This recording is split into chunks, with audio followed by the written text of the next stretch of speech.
നമ്മുടെ തക്കുടുവിന് വേണ്ടി പ്രാർത്ഥിച്ച എല്ലാവരോടും ഞാൻ നന്ദി പറയണം കേട്ടോ. കാരണം ശരിക്കും എൻ്റെ കുട്ടീനെ വയ്യാണ്ടായിട്ട് ഈ വീട് തന്നെ ഉറങ്ങിയൊരവസ്ഥയിലായിരുന്നു. എനിക്ക് ഒരുപാട് വിഷമമായിരുന്നു. കാരണം ഞാൻ ഒരിക്കലും പ്രതീക്ഷിച്ചില്ല. നമ്മളെപ്പോഴും തക്കുടു എന്ന് പറയുമ്പോൾ കാക്കക്കുട്ടിയാണെങ്കിൽ നമ്മൾ അതിനെ തൊട്ട് കഴിഞ്ഞാൽ അവരുടെ കൂട്ടത്തിൽ അതിനെ കൂട്ടില്ല എന്നാണ് ഞാൻ കേട്ടിട്ടുള്ളത്. അതുകൊണ്ട് തന്നെ അതിനെ കിട്ടിയപ്പോൾ മുതലേ ഞാൻ പുറത്തുതന്നെ വിട്ടിട്ടാണ് വളർത്തുക. രാത്രി അതിൻ്റെ ഒരു കണ്ണ് അതിൻ്റെ മേലെ എപ്പോഴും ഉണ്ടാവും, ഒന്നും കൊണ്ടുപോകാതിരിക്കാനും. അതുപോലെ തന്നെ പുറത്തുതന്നെ വെച്ചിട്ടാണ് ഞാൻ വളർത്താറ്. രാത്രി മാത്രമാണ് ഞാൻ കൂട്ടിലേക്ക് ആക്കുക. അപ്പോൾ അതുകൊണ്ട് തന്നെ അവരുടെ കൂട്ടത്തിൽ അത് കൂടുകയും ചെയ്തു. അപ്പോൾ എനിക്ക് സന്തോഷമാണ്. കാരണം എന്താ വെച്ചാൽ എനിക്ക് ഇതിനെ ഒന്ന് ജീവൻ വെപ്പിച്ചു, അവരിൽ രക്ഷപ്പെട്ടു, അവരുടെ കൂട്ടത്തിൽ കൂടി എന്നുള്ളത് എനിക്ക് ഏറ്റവും സന്തോഷിക്കാവുന്ന കാര്യം തന്നെയാണ്.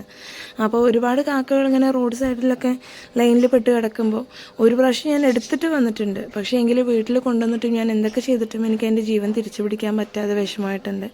അപ്പം ഞാൻ വിചാരിച്ചിട്ടുണ്ട് എന്തായാലും കാക്കക്കുട്ടി ഇങ്ങനെ കിട്ടുകയാണെങ്കിൽ ഞാൻ നോക്കും തന്നെ.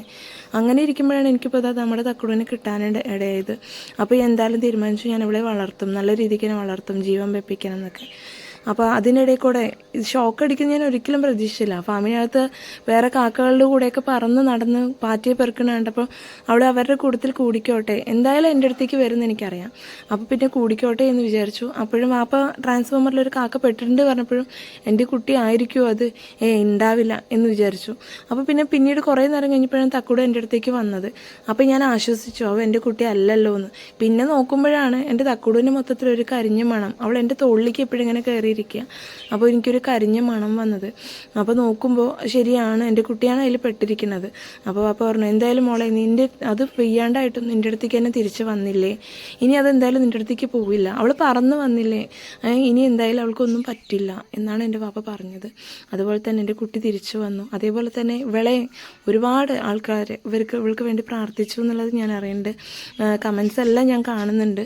ഇപ്പോൾ എനിക്ക് തലവേദനയൊക്കെ ആയതുകൊണ്ട് എനിക്കൊന്നും റിപ്ലൈ ചെയ്യാൻ കഴിയുന്നില്ല. കുറച്ച് നേരം കൂടുതൽ ഫോണിൽ നോക്കാൻ പറ്റുന്നില്ല. അതൊക്കെ കൊണ്ടാണ്. അപ്പോൾ എല്ലാവരോടും ഞാൻ നന്ദി അറിയിക്കുകയാണ്.